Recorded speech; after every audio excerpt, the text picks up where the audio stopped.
Hello and welcome to Mr. Clark After Dark, everyone. My name is Lucas Clark and I am a certified educator with Alberta Education and the Alberta Teachers Association. All conversations and interactions exchanged is intended for educational and entertainment purposes only. In no way does the content discussed intend to be in violation of the ATA Code of Conduct or meant to target any individual student, teacher, or to belittle the profession in any way. If you have something that you would like me to discuss or have a story of your own to share, please reach out at lucasrdclark97@gmail.com. You can also send a direct message on Instagram at Mr. Clark After Dark. Hope you enjoy the show, and please do not forget to subscribe.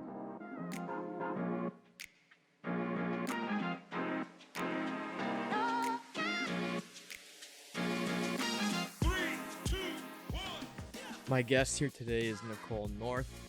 Nicole is a good friend of mine and is also a brand new teacher. She just finished up her degree in May here just a few months ago and came on to McTavish in a temporary role. A few of the questions I had for her were essentially revolving around imposter syndrome, adapting to being a teacher, and some of the things that she wished she had learned in university, etc. Hope you guys enjoy the conversation, and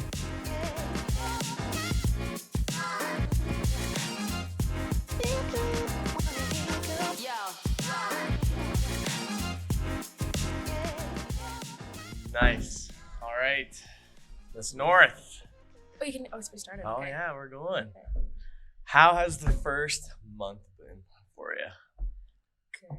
Good. Yeah. Any I know you finished up in what was your degree in? What did you do? So I just finished a degree in elementary education, Yeah.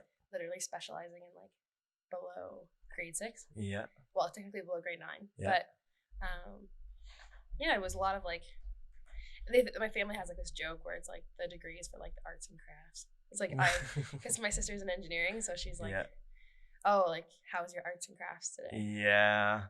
Well, and so that kind of goes right into a good point of one of the biggest things I struggled with is how do you relay the importance of an arts education to students of any level? What would be your kind of opinion on what is the importance of an arts degree and why would you encourage a student to go and do that? I think a lot of the times people don't take arts degrees seriously Mhm. because it's not math or science and it's Yeah. not black and white. Yeah. But a lot of people don't realize that there's a lot of hidden meaning just in life in general. Mhm. Like So what do you mean by hidden meaning? So for instance, I had some of the kids, we watched Dead Poet Society. Yeah. And I gave them kind of do you know Walt Whitman's poem, kind of if the powerful play goes on and you may contribute a verse, what will your verse be? And they were so stunned at what I gave them. They were Yeah. like, what do you mean by verse? Do I have to actually physically take this poem and create my own? Yeah. And I was like, no, you realize that the things you read sometimes mean different things to different people. Yeah. And having that free thinker mind, that creative, a lot of kids, especially in Alberta, Yeah. I find that they're very black and white, very well, what do you want me to do? What's the instructions? And I'll do it. But it's not for me to tell you, it's your interpretation. So I have to physically tell them the powerful play is life and you may contribute a verse. What will your verse be? Yes. And so I took a whole freaking class to Well, because I in university, one of the biggest things with arts, social studies, English in general is what is critical thinking and how do you teach critical thinking? So one of the things where I had a professor, he said he had a student replied to him saying when they were going over critical thinking for over a week, I think, and a student came up to him and said, when are we going to stop thinking and start getting some work done? And he was just so stunned by the lack of recognition or the lack of credibility that goes into learning what a critical thinking is. So I always thought that was kind of fascinating. So we both have a mutual understanding that critical thinking is important, but how would you define critical thinking and how do you try to instill it in your students? And I know it's only been a month, but what's kind of your thought for how you would like to? Well, I've always kind of said too, so the kids actually ask me because I do this daily thing where I do Boggle with them. Boggle, okay. Boggle, and it's just you know what Boggle is. Yeah. Okay, so it's a great game. So I do Boggle with them. One of the kids actually said the same thing. She's like, "Are we gonna get any work done today?" And I was just kind of like, "I need you to swim upstream for today." And he was like, "What?" And I was like, "Swim upstream." And she's like, "I don't know what you mean." And I was like, "I need you to actually take the information and take the things that we're doing Yeah. and look at the bigger picture. Yeah. Like, yes, we're playing a game, but you're using vocabulary that will later, you'll be able to see it in, I'll be able to see it in your paragraphs in your, this is grade 8, so it's paragraphs, not essays. But no, it's just a lot of times I find that the kids are so instilled, especially from, like, if you think about it, in elementary, which actually is supposed to be my like my major. We give them instructions, clear-cut instructions. Even when I've seen a lot of, like, teachers when they do art, they're literally sitting in front of them, telling them step by step what to do. There is no freedom. Like individual, like, yes, initiative. Like, cut this, fold this. I need you to do this, and everyone's look the same. I remember I had grade 3, and I was like, I gave them a piece of paper. I gave them what's it called, pastels, and I said, go find textures around the room, and they were like, what? And I was like, go find textures around the room. And so they went out and they were literally just like putting their paper on the wall, putting it on the floor, putting it on the carpet. And I was like, great. Now from those textures that you've explored with, here's a new piece of paper, create a picture. And it was so little. And they're so small, but it's the fact that it was like, it wasn't clear cut. Now kids have an easier time with this kind of thing because I find free thinking for them is just, it's more natural. Yeah. But the older the kids get, the more clear cut things have to be. Yeah. And it's not just like, that's not just Alberta too. It's like Nova Scotia as well, like, from my experience. But I don't know. That's why I don't like math. And that's why I don't like science, because there is no possibility of like range of what an answer could be. And I find that's almost arguably one of the most important skills, I would say, is being given a task that's open-ended. Because I mean, the goal is always, every university graduation ceremony is like, go create something new. But like, we're never taught to be like, you're never taught to pursue what is new. No. You're taught to pursue and kind of repeat what is economically efficient, which again is not a bad thing. It's usually, creativity is usually associated with finding more efficient ways to make money, rather than finding like an individual exploration to have like a better overall view of who you are in the world, which is, I know that sounds cheesy, but again, that's kind of at the root of what critical thinking is. But so what are some things that you do kind of changing from elementary to junior high for teaching critical thinking? Because like you had the textures thing, that's kind of okay, now I have to take the individual like kind of prerogative, figure this out myself. There is no guideline. So now how do you kind of translate that into junior high? I can't say that I have too much experience on it. Kids get into more than like a month. Yeah. But I just found that a lot of the time, instead of having them read like a reading comprehension, I would allow them to. So have you ever heard of Popcorn Party? No. Okay. What? Please tell me Popcorn Party. I saw it on Teachers Be Teachers, which is like my it's like my Pinterest. Oh yes. I love that thing. Yeah. But I saw it and I was just like, oh, this is kind of weird. So instead of like, you know how like the kids do a reading comprehension where they circle A, B, or C, they read the text, try to interpret it, like what's a simile, what's a homophone, like what's a blah blah blah. I definitely know what that is. So I told the kids, I was like, just go through it and like write all your answers. And then when they were done, they kind of sat on their phones, the usual. And then I was like, okay, take your papers back. And then I was like, go find a partner and compare your answers. And they were like, okay. So they went and they did it. And then I was like, great, now find 2 other people who have different answers. And so they kind of went around and I was like, I'll tell you what. Like right in the middle, this is like, we have like 15 minutes left. And I was like, if I'm going to give you guys the answers, if everybody has over an 80%, I will provide popcorn and we'll have a popcorn party. And so it kind of like switched it up. But then I thought for sure it would be more like, because I was just testing it out, right? Like I'm still testing the waters. Yeah. And I thought for sure it would be very much like them talking on their phones, not really caring. Because again, like I'm still in this mindset where they're like too cool for school because I'm so used to. Yeah. But I've never had such arguments in the class. Like I thought they were gonna throw hands. Like they were straight up like, no, it's B. And then and then when I was giving the answers, they were like, eat it. Like I told you. Like yeah, it was. I've never seen them so passionate about a reading comprehension. Okay. But it was like it was fun. Like it was. So sorry. You give them a text, and then you they like do it themselves, and then it's kind of like a think pair share that keeps Yeah. growing. Yeah. Then they all have to have 80% by the end. Is that Like, kind of the everybody has goal? to have above an 80%. So, like, out of 10 questions, 8 of them Okay. have to be right.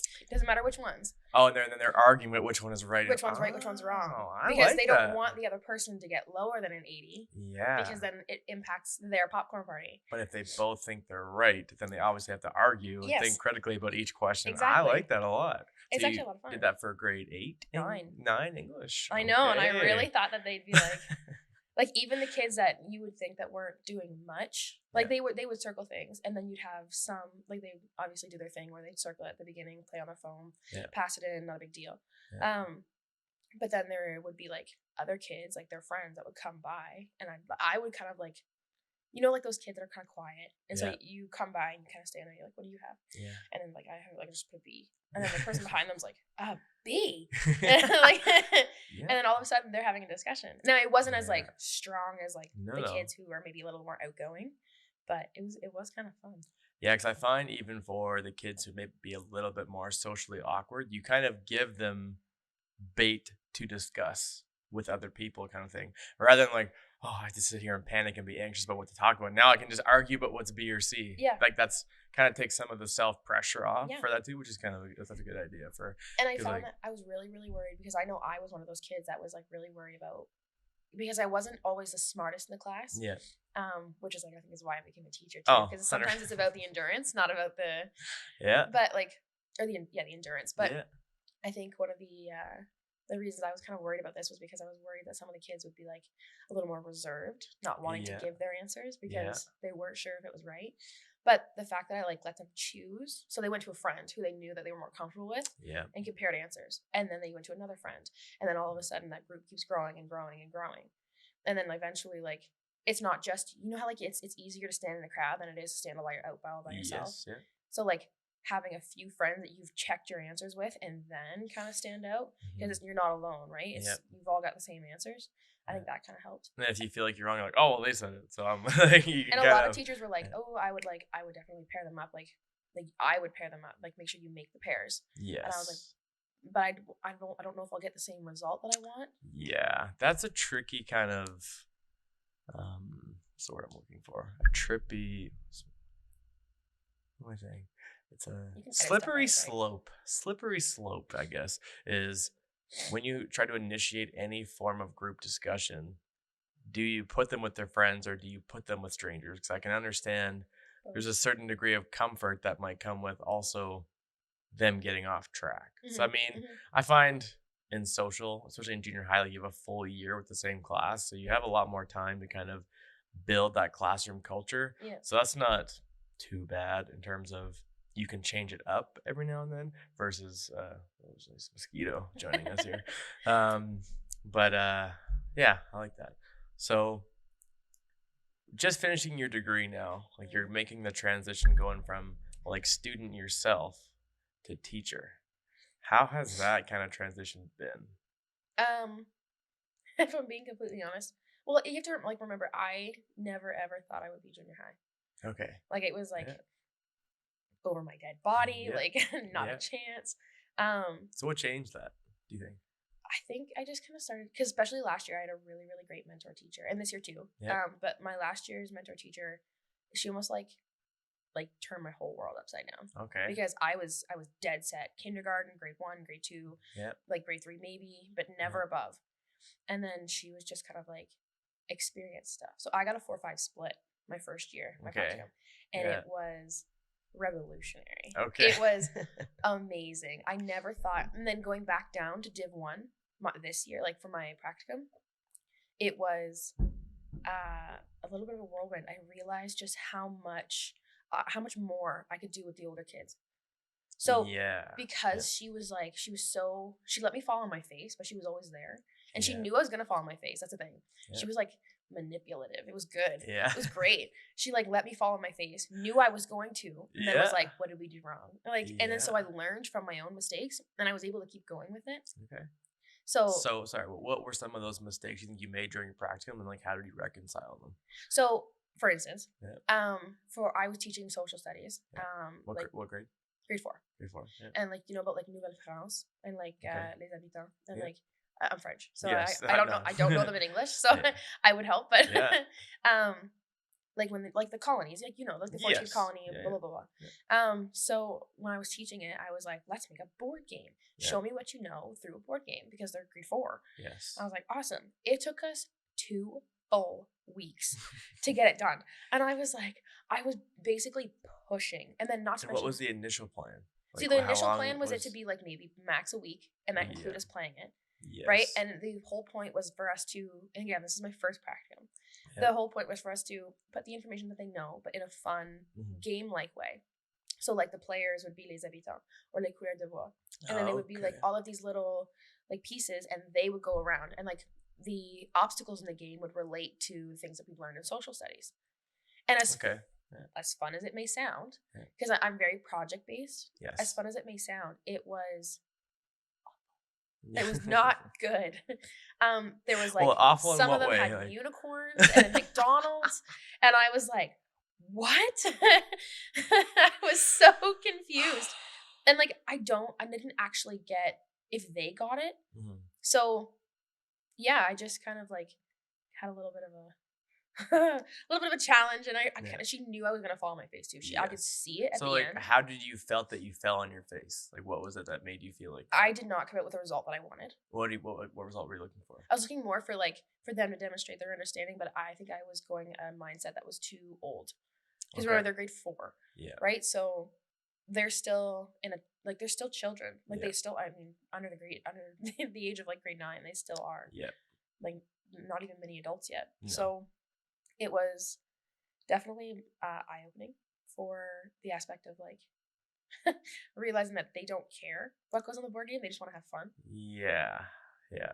So Because that's kind of been one of the things. Because obviously, you and I are both. I only finished my education degree a year and a half ago, Mhm. so that's not actually a year and 2 months ago.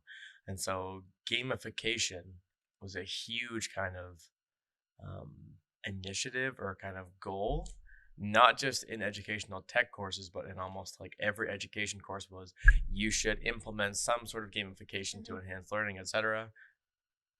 But I've 100% very much struggled with one, the application and the relevance to like the course content and finding a game that works. Cause I mean, Mhm. Kahoot, that's not really gamification. That's No. kind of just review. Yep.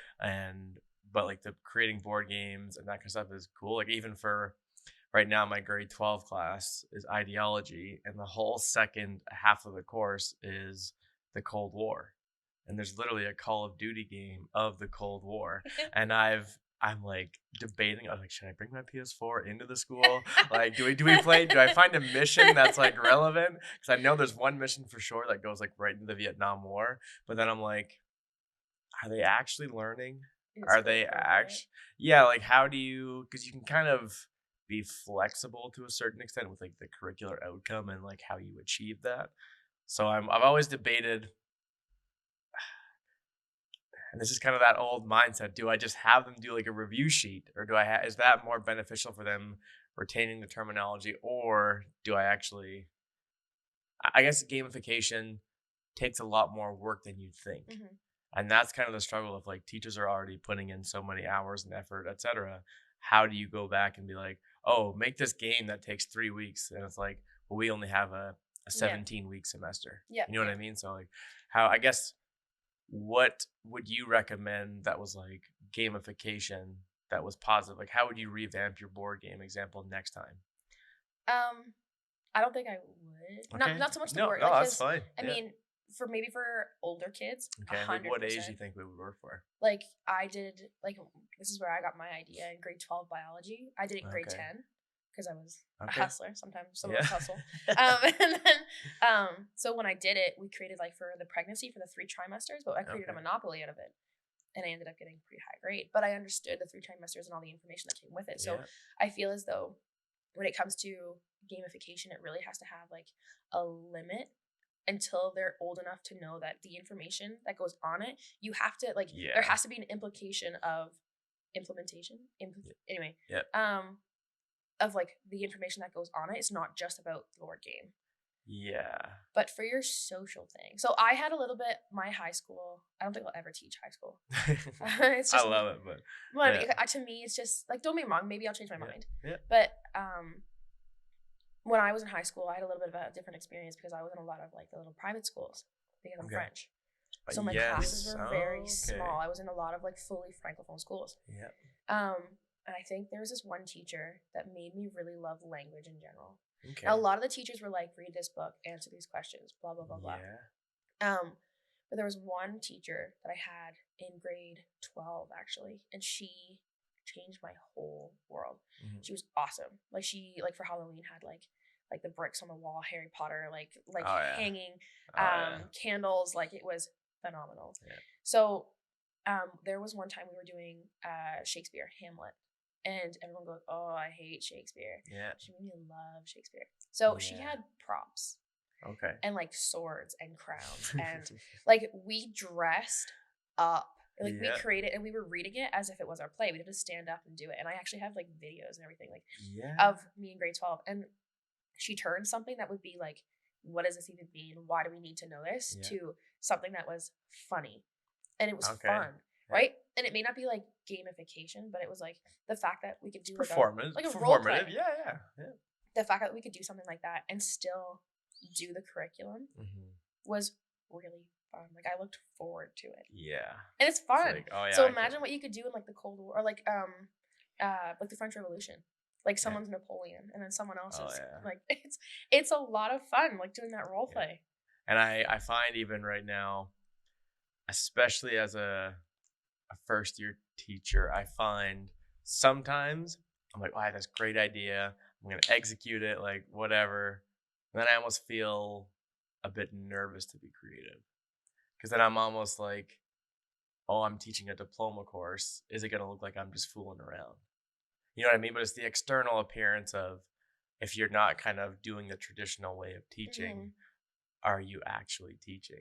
And I like, even though I feel like I am, I don't want to like potentially mess up and jeopardize their learning. You know what I mean? I feel like I'm not when I have kind of tried things, but yeah. So my mom always kind of said, because like she used to teach high school too. Yeah. And I asked her that too because I was like, I'm not cut out for middle or for junior high because like I'm way too glittery and stickers and and she goes, well, if you think about it, a lot of teachers get like scrutinized for like watching videos or like doing things that are a little more outside the box than standing in front of the class, giving them essays, giving them assignments, giving them.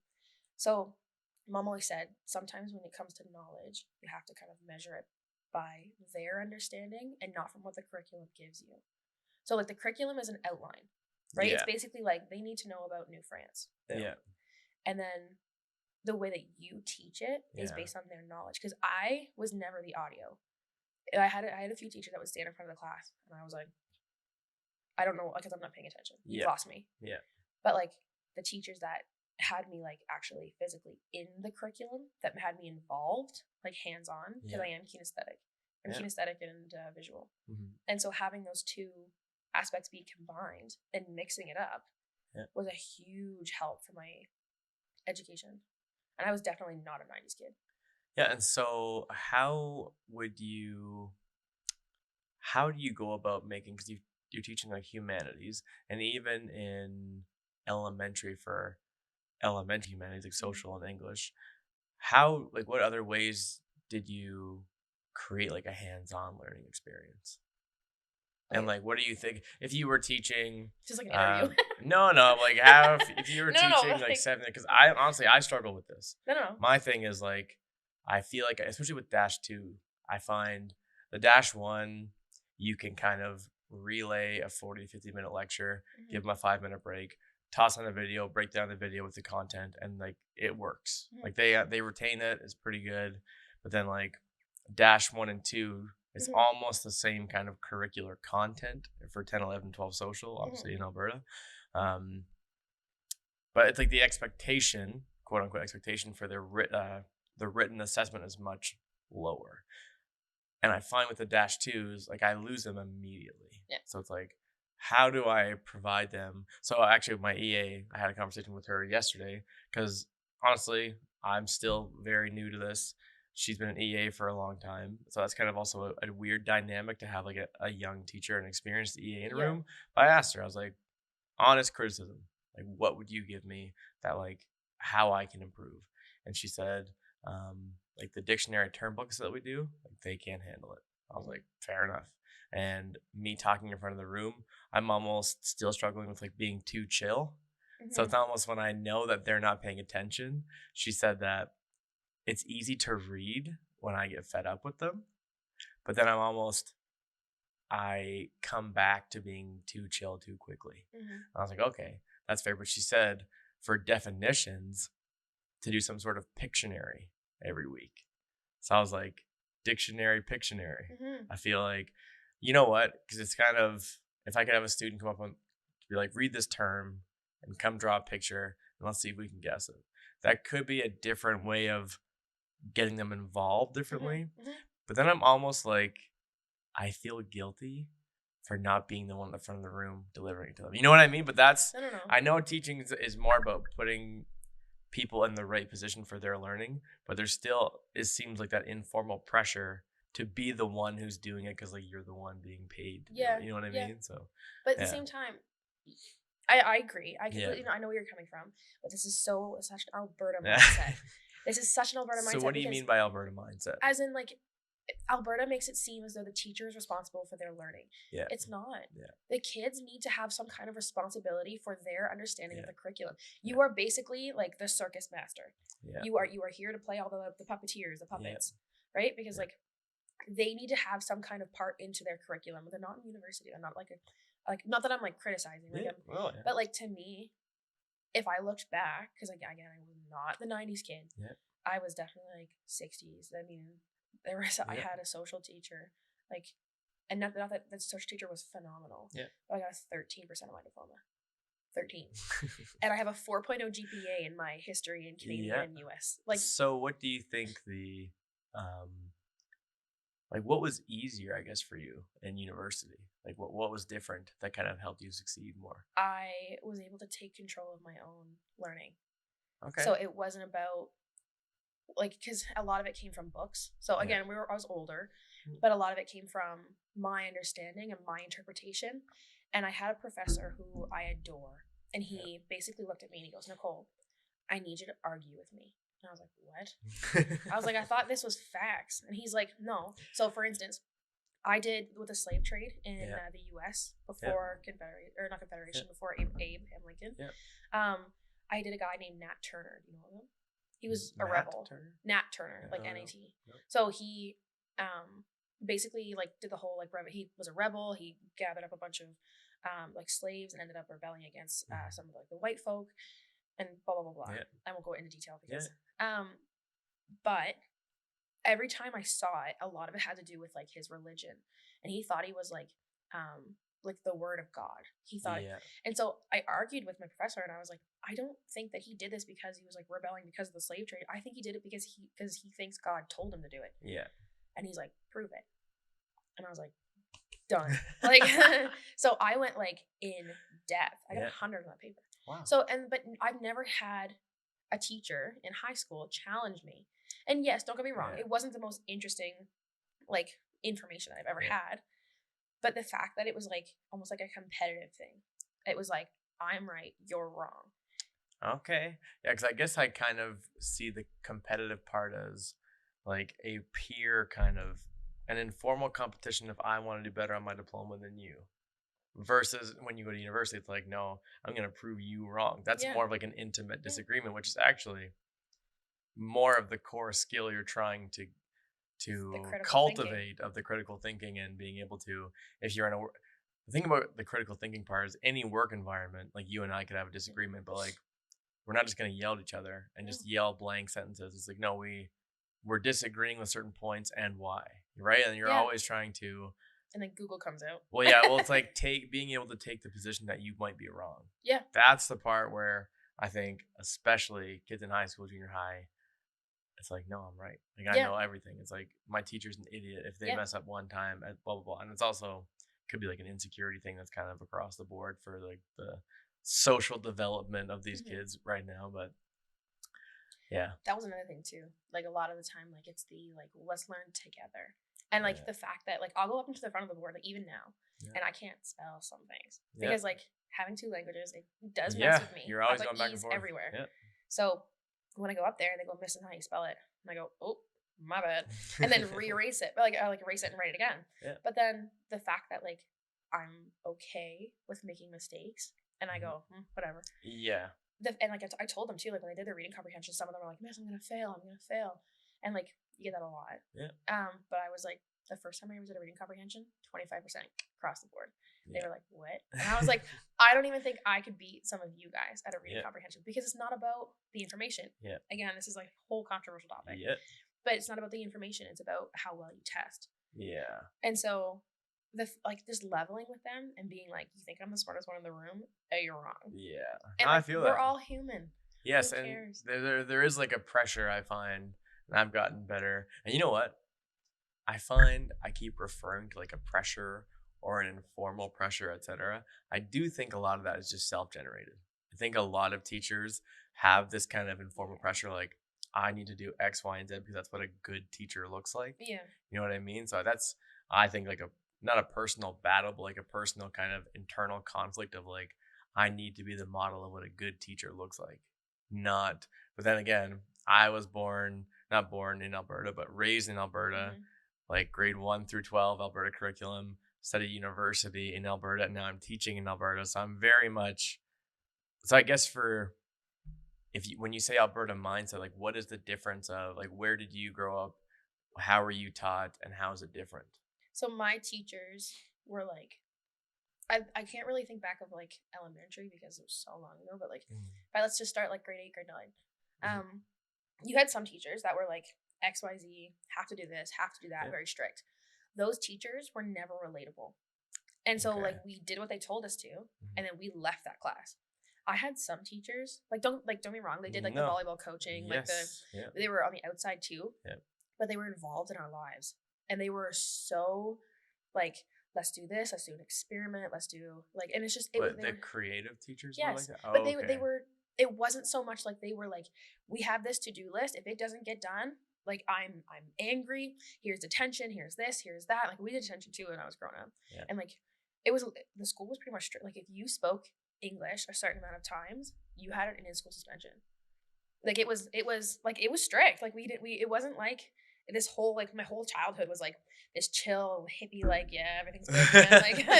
Like it still had these guidelines, but the fact that the teachers were so like, I made a mistake, let's move on. And like the fact that we could have like a creative aspect, and like it's just I found that when I moved out here, there was no room for a mistake. And it was very much like you were a 90s kid. Like failure defines you. Yeah. And it was like coming in grade 11 and grade 12, it basically like took my mental health and like stamped on it with a big foot. Like I was just, it was awful. Like I went downhill. So what do you think like, so you moved here from Nova Scotia in grade 11, right? And do you think like the academic jump was very big, or was it like the expectation jump that was different? Like, do you find like the work or both? No, my neither? expectations in Nova Scotia, like I was doing grade 12 biology and grade 10, and passed the 93. Okay. Like it was the expectations were still quite high. Again, my experience a little bit different though because I was in the French and it was a little bit smaller. But like I still had these like competitive pieces where like I got a 90, I got a 91, like kind of like still wanting to learn. But I just found that coming out here, it was more about. It was basically like a like those like when people like stamp papers and like you stamp the paper and you move it. You stamp the paper and you move it. I was just another paper, like just stamped, moved, stamped, moved. I was just another number. Okay. And so coming out here from this like creative aspect where I could like express myself and like show that I knew the understanding outside of it. No, we still had tests, but like the fact that I could still show myself through my work. And still basically be like, look, I understand it. Yes, I'm not the greatest tester. I got a 70 on this, but a 90 on this because I'm better at showing you what I can do when I'm not under pressure. But out here, it was basically like a one shoe fits all. And I loved my teachers. So how do you think your teachers did that? It Like, was a lot of like I came out here and it was basically like yeah, that's reading comp, Scantron, go. yeah, I was like, is it yeah, Scantron? Like, yeah. Only and so 4 I was options. like Like, checking it, and I was like, she made me like yeah, it was bad. It yeah. was a lot had to do with like basically you knew the information. I don't have time to explain this to you. If you have a question, ask a friend. And I was just Yes. like Yeah. that. You know that rule that I've been told like 1,000 times, like ask 3 before me. Yeah. Yeah. And so, like, yes, I understand it now being a teacher, but like, I just think that when it comes to teaching, I try really hard to be more of like the realist. So what do Like, you mean by realist? so I had a kid come up to me. I had a project that I gave them, Yeah. and I gave them two big projects. Yeah. Like one was an essay, and Yeah. more than the grade 8s I've ever written, and then I gave them a final project. And they go, Miss, what can I do with it? Like, what do you want me to do for the visual aspect? And I was like, what do you want to do? And they were like, What? I know. And they were like, I was like, do you want to make like a commercial? They were like, no. Do you want to make a pamphlet, a poster? Do you want to do a dance in front of the class? Yeah. Like, what do you want to do? And so I gave them that aspect, but it took them so long because I didn't know what to do with it. Again, with the critical thinking. Yeah. And then I kind of took it to the point where I was just kind of like, I'm not gonna lie, I forgot what I was saying. No, because as you're saying that, like you're talking about the ways for students to kind of represent themselves in their learning. But Oh, even it's like as you're saying this, it's like I'm agreeing with you, but I like have this feeling in my chest of like, but they're not writing an essay. How are they good? How do we know that? You know what I mean? But I yeah. find that's just like literally programmed in you. Yeah, yeah. But it's like thinking before you speak. Yeah. Right? It's like kind of being like, okay, there's certain things that you're ingrained with that you need to question. And obviously there is some like vitality to like being a good essay writer or being a good writer in general. But it's understanding that like when you learn to represent yourself in those other ways, it does translate into how well or how good of a writer you are.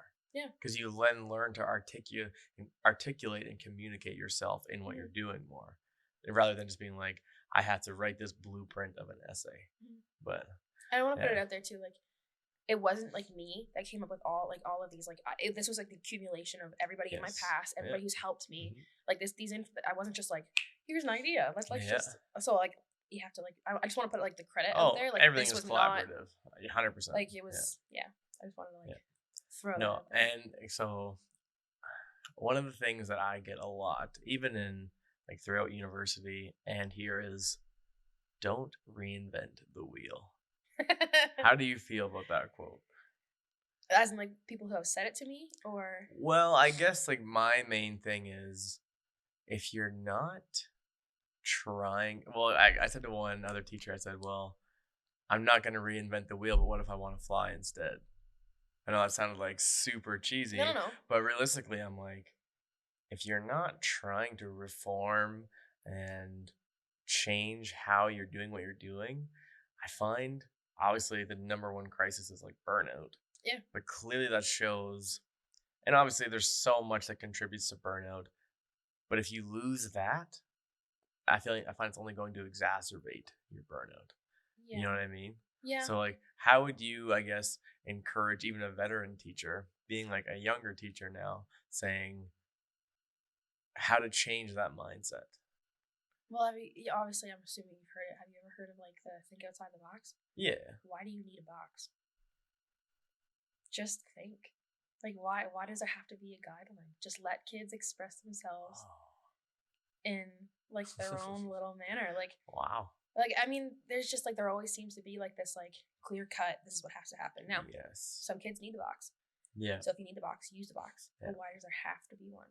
Yeah. Because I was one of those kids that did not. That box would screw me up. Okay. So like, if I was able to express myself, okay, it's gonna sound so cheesy. No, go for it. The French language arts is like a passion of mine. I love it. Yeah. Growing up, hated it. Okay. Every inch. When did that change? When I had a teacher who, and like I used to do summer camps too, where I would like it was summer school. Okay. But like we would do stuff for it. There's a video. It's on YouTube. Don't look for it. Okay. We did a lip dub. Now a lip dub. A lip dub? You know what a lip dub is? I have no idea. So, sorry, I'm still sick. That's all right. A lip dub is basically like when you go. There's like a line of people, Okay. like a whole class, and there's a song happening, and each person does a lyric. Oh, okay. And it's a video, and you can have your own little incorporation. Okay. Now, like being so young, having those like French songs, be like I would be like this is stupid. Like the English songs are better. Blah blah blah. The lip dub like changed my mind on poetry in French when it came to writing in French, when it came to listening to music in French. It kind of like, and it wasn't just like, here's this poem or this music, please analyze it. Tell me what this means. What does this word mean? It was fun. I put on a wig, I had sunglasses on. Like it was fun. Yes. And then all of a sudden because you have this lyric and you're analyzing that lyric and you don't realize you're doing it because you're trying to figure out like what the words mean, how does it incorporate into the song, and you're listening to it as it goes, and it actually is. It's just fun. Like that little. There was no box. Now there was still a curriculum. So lip dub is like, what was the like educational goal? Was it like what was to learn? So putting like, on my Alberta hat here. Like what was the what did you learn from that? I guess to analyze the song. So we kind of at the end before we started, because you have to as a group. Like learn your lyric, obviously. Okay. You need to learn, kind of understand like the cues of when somebody else is going, and so you're learning the song. It's the same thing as if I gave you like Drops of Jupiter and was like, learn the song, listen to it. Okay. But we're doing it in a more fun way. And then at the end, you're kind of like, what does that mean? Like why does like tomber la chemise, and what does that mean? Yeah. Or like it literally meant like the shirt is falling. Like what is the shirt is falling? Yeah, but it had like it was no, but no, you're deconstructing language. Yeah, and that's like not to mention the there was primary a lot of purpose. New vocabulary, so you always kind of like go up a step when you're doing stuff like that. So you take a song that may be a little bit harder for that group, like, and then all of a sudden you're like, what does that even mean? Because you get a lot of kids like, I don't even know what this means. I'm just saying it, and so you'd be like, well, here's what it means, and then you're teaching them, but at the same time, you're creating like la fierté. You're creating like the proudness of being part of something in a group, and you feel more willing to learn. That's like everything. Well, yeah, because a lot of it has to do with individual learning, and like you like that's what I'm hoping if next year I am at McTavish, I want to talk to somebody and kind of be like, listen, la semaine de la francophonie. I want like the French week that they do, and like the proud of being part of something. I feel like because again, it's easier to stand in a crowd than it is to stand alone. Yeah. So if you were part of something, let's just say like all the teachers were part of like this, like a lip dub, let's just say, and we were all doing this really fun stuff. Would you not feel part of something, like part of like something bigger than you, and like you're standing, you're putting what your verse would be. Yeah. But at the same time, you don't feel like you're trying to do this all by yourself, and so you feel kind of like part of that little family. Yeah. I don't know. You have to be comfortable in order to learn. And a lot of times, like, I find that school is focused so much on grades and learning and assignments and not so much about, like, you can't, without an open mind, there is no way information can get in. So how are you supposed to? You got to be, like, you have to be comfortable, and you kind of need to feel free to be willing to change. Yeah. You know what I mean? Like, you can't grow in an environment that's toxic. Because I do understand, because I even had, like, another teacher who I spoke with when I was subbing for like the 2 years there, during the online degree, and that little and they said to me, my goal every day is essentially to microdose adversity, and so there is that balance of like you need to recognize the kind of trauma informed learning of you don't want to overwhelm, and you don't want to necessarily.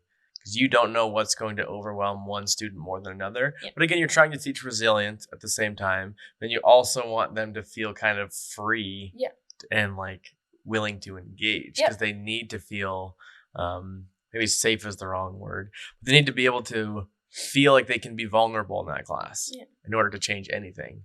So I guess how do you kind of mend that balance? Okay, so let's say that you and I were both really, really quiet in class. Yeah. We don't like a whole lot of people. I mean, it's not different from my usual life, I'm just saying. I was like, it's not relatable at all. But let's just say like you and I were like, we didn't like the rest of the class. Like we were just always really quiet. We kept to ourselves. We didn't want to do the whole thing. If I told you guys that you could pick your group, and let's say we picked each other, and we were like that, and we were still doing something that could be considered overwhelming, but you're still paired up with somebody that you feel Yeah. you find safe. So you found your safe spot, right? And then again, that comes with kind of like the anxious or like the mental health, right? Yeah. And so you found your safe spot, and you feel like you're not alone, right? So you have someone to bond to. Yeah. So this overwhelming activity that we're doing that eventually might, I mean, I will try anything to get kids out and outside of their bubble. So and I guess before you go any further there, I don't mean to interrupt.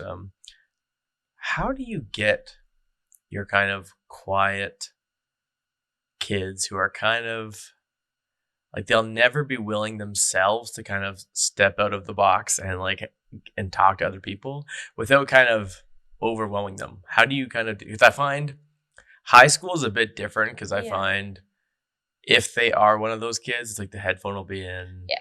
Even if you do kind of pair them up, they don't really care. Yeah. So I guess it's kind of how do you get to them earlier? Because I haven't taught really junior high or elementary. I've only been essentially grade 11 and 12, which is kind of insane. An insane way to start out a teaching career.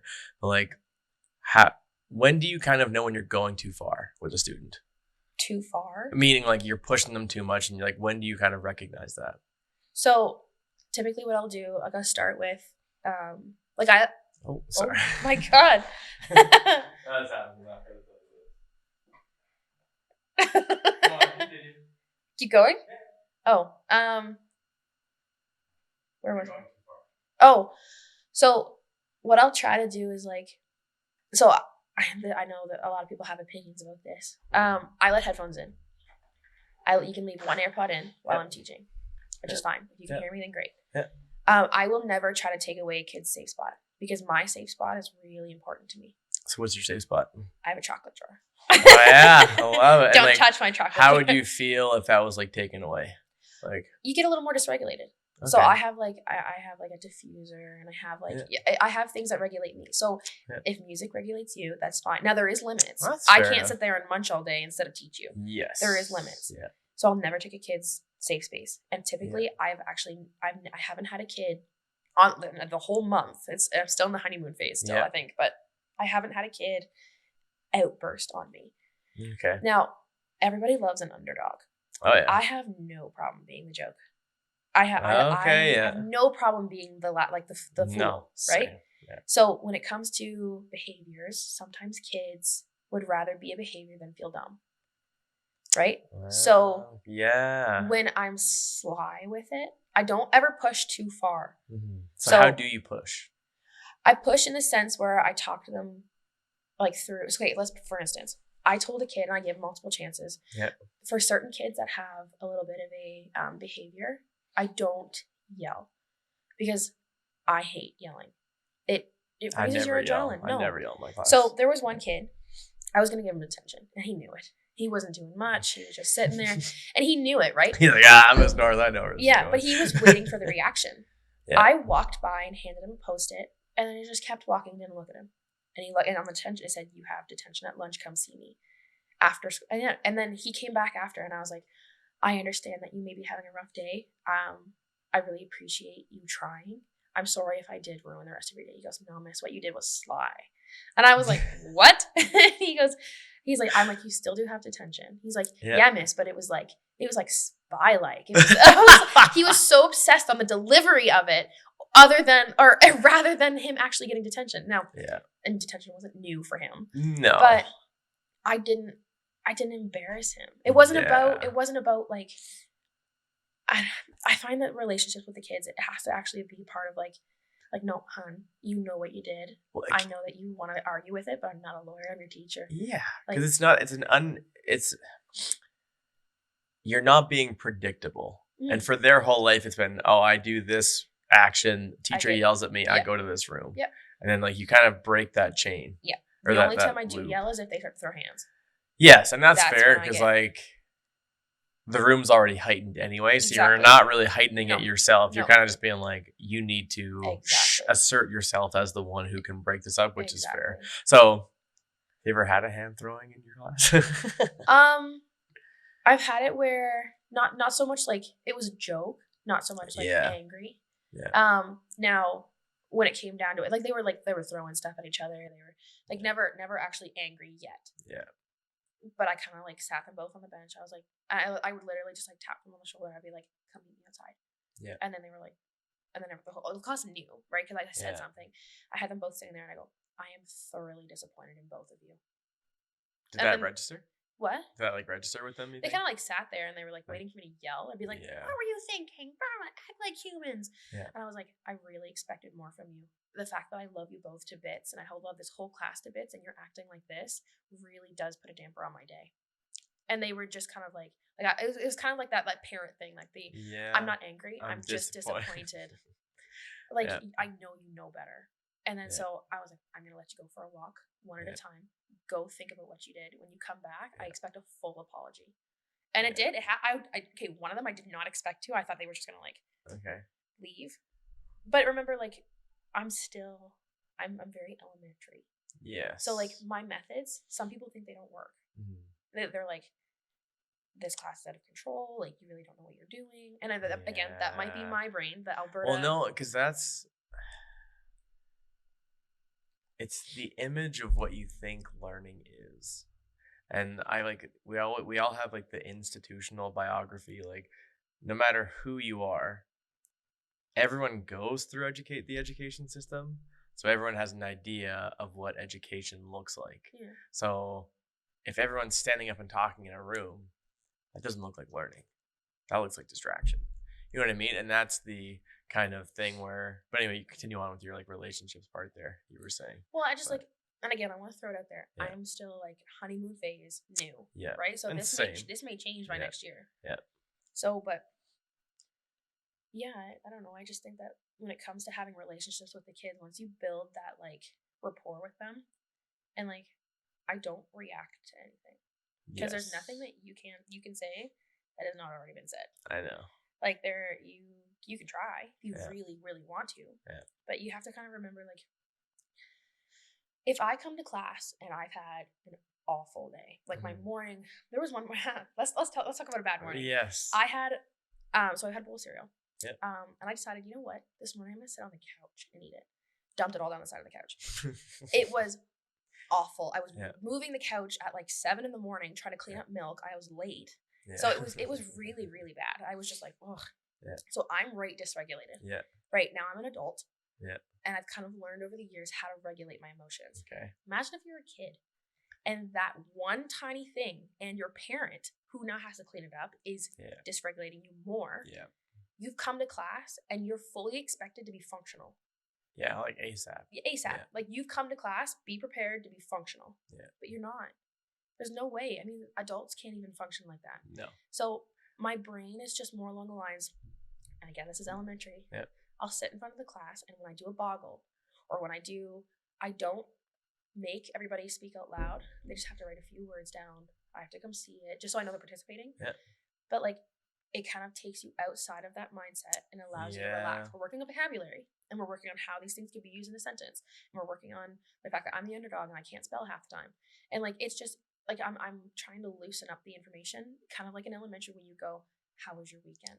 Yes. How was your morning? What did you eat? Well, yeah, because like one of the big things armchair psychologist here is like, if you're in like a thought loop of like ruminating over something, one of the best ways is literally like purposeful distraction. Mm-hmm, mm-hmm. So it's like, you just look for, okay, I'm going to open a book and start reading it, even if I don't even want to. It's like, that changes my mindset, like my mindset, what I'm doing. So that's kind of a decompressor to start the class for everyone, even for yourself. It's like, my cat threw up on the rug this morning and I was pissed off. And then I was supposed to leave at 8:01 and now it's 8:17 and my class starts in 10 minutes and I'm like kind of frazzled. And then you get there and like 3 kids ask you questions like you didn't know they had a test in the resource room and you're like, oh my gosh. Yeah. Whereas it's like boggle time. We're gonna do boggle. Yeah. Questions come after. Yes. Right? Like, just like we're okay. Like, everything's let's have our morning cigarette break. Yeah, basically. No. I'll have our coffee. And sometimes too, like, having that routine. Yeah. Having it every single day. A lot of kids need it. And a lot of they need to know what to expect. Yeah. Because every time when they come to class and they don't know what to expect, again, that sometimes can be dysregulating. Yeah. Right? And so, I don't know, I think that when you have that kind of like understanding that they are still kids, like they're little babies, like they're bigger and they use curse words, but like But they're at heart, they're still little. They still want that glittery sticker and the one that smells and, like, 100%. They'll be like, they're still "Oh, that's babies. so lame," but they're like, Yeah. Yeah. Or, like, when they put their hands inside, like, 'cause I have these Amazon stickers, and I was like, Yes. "Guys, I have the best secret." I I should was like, start getting stickers. From yeah, Great Twelve. Amazon, dude, they're like $10 for like Yeah. 300 of them. Oh. And so I went up there and I was like, "Guys, I did something for you guys like, this weekend." They were like, "What?" And I was like, "Amazon stickers." They were like, "Whatever, bitch, blah, blah, blah, blah." So I was like, "Come get your stickers," like, like, because they won Boggle. Oh yeah. And they put their hand in and they were like, trying to pick the one, and I was like, you get what you get, and you don't throw a fit. Like, they're still kids. Like, they're still, and they don't want to be. They're too cool for school. Well, you know what? And you're literally incorporating play into the curriculum, which is like 100,000%. Like what I'm trying to do more, but again, I feel that like kind of informal pressure to not like that is everything. That is literally everything. Have you done like where you do like like the dictionaries? And this is just like my no past, anything go because I struggle really hard, and I think we could benefit from each other. Yeah, I struggle really hard with instructional aspects to teaching. So not so much like me teaching, but you know how like when you stand up, you give them a task, you give them like an example, and then you let them go do it, and it's like a structured base. Yes. I'm such like a think on your own. The kids are like, when I give them essays and stuff, they go, "Well, Miss, what do you want? What format? What this? What that?" Yeah. And I'm like losing my mind. Like, how do you guys want? Like, you know what I mean? I'm just, but like, so for definitions, I had a teacher once, instead of having a, like we had a dictionary and we had to write in the dictionary, like, this is the definition, this is the word, it was for social. And then what she would do, we had to study it the weekend before. And we didn't know why. Everybody thought it was a test. Just study like terms? Yeah, study the terms. Yeah. And we didn't know why. We thought it was going to be like a pop quiz. Yeah. But she's like, just study it. I'll tell you what for on Monday. On Monday, we came in and she had like cardstock cards with the definition, like one color, and the name on the other. And she mixed them up, put us into groups, and the ones, it was kind of like Go Fish. And we were running around the field trying to figure out what goes where, and it was definitions. We were doing definitions, but we were running around. And so we would have like one person would have nationalism. Okay. And then the other person, you'd have to basically find that pair. You'd Go Fish.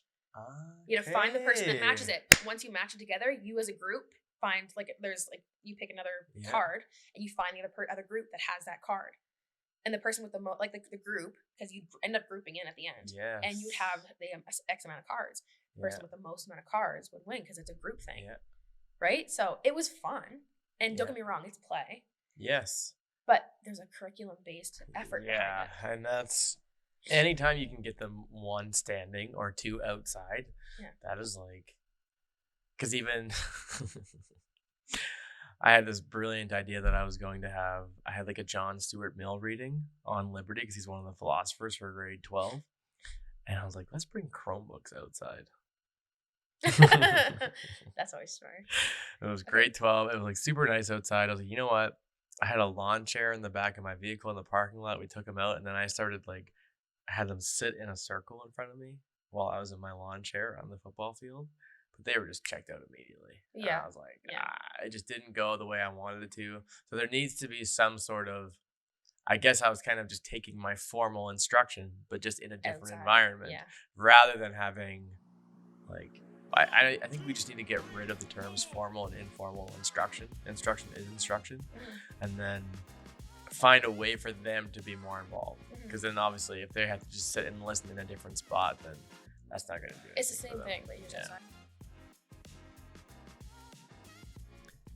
Hello again, everyone. Just want to say thank you for taking the time out of your day to listen to this conversation, and hopefully you enjoyed the conversation just as much as I did. If there are any issues with professional conduct and or you would like to share your own story, experience, or something you would like to contribute to the show, please reach out at lucasrdclark97@gmail.com or send a direct message on Instagram to @mrclark.afterdark. Hope you enjoyed, potentially found something of use, and of course, please do not forget to subscribe. See you next time, unless you're scared.